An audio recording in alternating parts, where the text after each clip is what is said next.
wabarakatuh. Perkenalkan, nama saya Muhammad Isman Islami, Pasar CPNS, Gelombang 2, Pusdik Info. Di sini saya akan menjelaskan mengenai resume dari materi yang berjudul Smart ASN. Selamat menyaksikan. Baik, di sini saya akan menjelaskan mengenai resume dari Smart ASN. Smart ASN dapat diartikan sebagai ASN yang memiliki kompetensi tinggi di bidang digital, inovatif, dan adaptif, serta memiliki nilai dasar ASN berhubungan. Selain itu, Smart ASN juga bisa merujuk pada sistem manajemen ASN berbasis digital untuk menyederhanakan dan mengintegrasikan berbagai layanan kepegawaian dalam satu platform. Yang pertama adalah literasi digital. Yang pertama adalah kerangka kurikulum literasi digital. Ada digital skill, digital culture, digital ethics, digital safety. Kemudian ada pilar digital. Ada etika bermedia digital, kemudian cakap bermedia digital, aman bermedia digital, dan budaya bermedia digital. Kemudian adalah literasi digital dan implikasinya. Konsep digital merupakan sebuah kolektif untuk jaringan sosial, surat, situs daring, perangkat seluler, dan lain sebagainya. Fungsi perangkat keras dan perangkat lunak saling berkaitan sehingga tidak bisa dilepas satu sama lain. Kita tidak bisa mengakses dunia digital tanpa fungsi dari keduanya. Komputer yang paling dekat dengan kehidupan kita adalah komputer pribadi.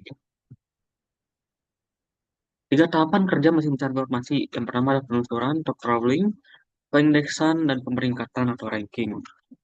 Cara penggunaan mesin pencari informasi, yaitu mengetik kata kunci keyword di kolom pencarian, klik enter, maka berbagai macam pencarian yang relevan akan muncul. Kemudian menggunakan karakter tanda hubung untuk menghilangkan kata kunci yang tidak diinginkan. Kemudian menggunakan karakter tanda petik untuk mencari kata atau frasa yang lebih spesifik. Menggunakan istilah OR untuk menukar salah satu informasi yang dibutuhkan. Menggunakan sinonim dari kata kunci. Mencari dalam sebuah situs. Menggunakan nada bintang. Mencari informasi di antara dua nilai menggunakan simbol dua titik. Dan diakhiri dengan spasi. Aplikasi percakapan dan media sosial adalah salah satu bagian dari perkembangan teknologi yang disebut sebagai tolak ukur yang sangat menarik yang memiliki kaitan dengan berbagai aspek. Contohnya WhatsApp, Facebook, Instagram, dan lain sebagainya. Empat dimensi persiapan, yaitu akses terhadap internet, cara dan keduluan penggunaan aplikasi, membuat dan atau membuka akun, dan metode akses. Etika berinternet. Etika merupakan sistem nilai dan moral, norma moral yang menjadi kepegangan bagi seorang atau kelompok orang dan mengatur tingkah lakunya. Etika didefinisikan sebagai rata cara individu berinteraksi dengan individu lain atau dalam masyarakat. Jadi etika berlaku jika individu berinteraksi atau berkomunikasi dengan orang lain, sementara etika berlaku meskipun individu sendirian. Hal lain yang membedakan etika dan etiket adalah bentuknya. Etika pasti bertulis, misalkan kode etik, sedangkan etiket tidak tertulis. Etika berinternet, etika yang pertama itu jangan menggunakan huruf besar, menggunakan internet kutiplah seperlunya, memperlakukan email sebagai pesan pribadi, hati-hati dalam melanjutkan email ke orang lain, misalkan menggunakan format plain text dan jangan sembarangan menggunakan HTML, jangan kirim file berukuran besar tanpa izin.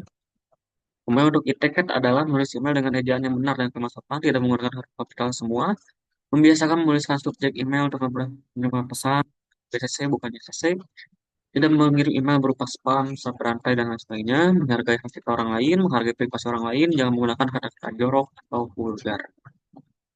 Hoax adalah informasi bohong.